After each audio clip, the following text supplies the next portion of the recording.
বন্ধুরা, আজকে আমি যাচ্ছি তারাতলা ব্রিজ হাই রোড দিয়ে। আজকে তোমাদের দেখাবো তারাতলা যে দুর্ঘটনাটি ঘটেছে সেই জায়গাটা দিয়ে আমি পাশ দিয়ে যাচ্ছিলাম। দেখো, মাত্র কয়েকদিন আগে ঘটে গেছে তারাতলা এক মর্মান্তিক দুর্ঘটনা।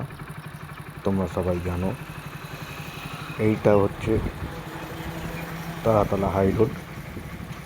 এটা সোজা যাচ্ছে খিদিরপুরের দিকে। যেদিন ঘটনাটি ঘটেছে সেই দিন রাত্রে আমি এই রোড দিয়েই ফিরছিলাম। দুপাশে লাইন দিয়ে দাঁড়িয়ে ছিল অ্যাম্বুলেন্স, সেনাবাহিনীর গাড়ি, পুলিশের গাড়ি, দমকল।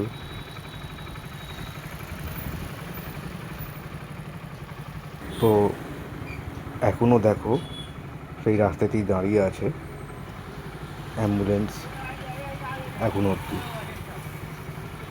কয়েকটা দিন পার হয়ে গেল, এখনও অ্যাম্বুলেন্স দাঁড়িয়ে আছে, এখনও কাজ চলছে সেখানে। আমি সেই স্থানে যাওয়ার চেষ্টা করলাম, কিন্তু পুলিশ সবাইকে অ্যালাউ করছে না। তাই যাওয়ার সময় তোমাদের একটু সেই জায়গাটা দেখিয়ে দিলাম। আমি দাঁড়িয়ে আছি এখানে, দেখো আমার ঠিক উল্টো দিকের রাস্তাটা পুলিশ ব্যারিকেড করে রেখেছে। ওই রাস্তাতেই একটুখানি এগিয়ে গিয়ে সামনেই ঘটনাস্থল। সেই দেখো, দেখাবার চেষ্টা করছি তোমাদের। বড় বড় ক্রেন দাঁড় করিয়ে রেখেছে, উদ্ধার কাজ চলছে এখনও কন্টিনিউ। পুলিশের পারমিশন ছাড়া ভেতরে যাওয়া যাচ্ছে না, সবাইকে অ্যালাউ করছে না।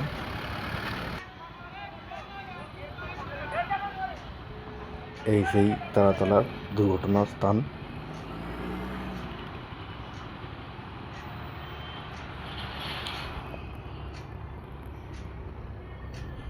তোমাদের দেখাবার চেষ্টা করছি, দেখে নিচ্ছ। এই গলির ভেতরে সেই তারাতলার দুর্ঘটনার স্থান। আমি রাস্তা দিয়ে যখন যাচ্ছিলাম তখন দেখলাম পাশ দিয়ে আরেকটা অ্যাম্বুলেন্স বডি নিয়ে চলেছে হসপিটালের দিকে।